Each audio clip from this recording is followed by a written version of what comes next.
The sun beat down mercilessly on the small frontier town of Red Rock, the dirt streets shimmering with heat.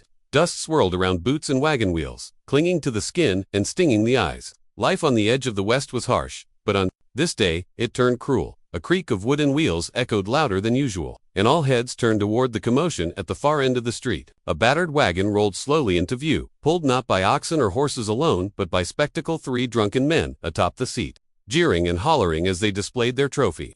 Chained to the back of the wagon by iron shackles was a woman. Her hair, black as raven's wings, trailed in the dust, tangled and streaked with sweat. Her skin was cut raw by the grit of the road, her ankles bleeding where the iron bit deep. She stumbled, forced to keep pace with the grinding wheels or fall to the ground and be dragged. Even so, her back was straight, her chin lifted, her dark eyes burning with a pride that chains could not break. Gasps rippled through the onlookers. Mothers pulled children closer. A few men muttered in disgust, while others smirked or laughed nervously. In Red Rock, Apache raids were remembered like scars, and prejudice ran thick. Yet even those who hated the tribes shifted uncomfortably. At the sight of a woman treated like an animal, the leader of the men, a red-faced bully named Hatch, stood tall on the wagon, waving his hat like a victor returning from war. "Look here," he shouted, his voice booming down the street. "A prize worth showing. She thought she could slip away from us, but now she's ours to drag wherever we please." His companions laughed, spurring the crowd to watch. The woman stumbled, her knees buckling, but she caught herself with a strength that silenced a few of the onlookers' chuckles. Near the edge of the street, a quiet figure stood half in shadow. Samuel Hayes, a widowed rancher, known for his silence and solitude, had come into town only for supplies. Tall, broad-shouldered, with eyes the color of storm clouds. Samuel had always kept to himself since his wife's death years ago. The townsfolk knew him as dependable but distant, a man who spoke little and lingered even less. But now, his jaw clenched, his fists curling at his sides, he watched the woman stumble again, the iron chain jerking her forward. Blood mixed with dust on her legs, yet her gaze did not falter. She stared straight ahead, unbowed, refusing to cry out. Samuel felt something inside him twist, the same ache he had felt when he buried his wife, when he watched men treat horses or cattle with more care than they now gave a human being.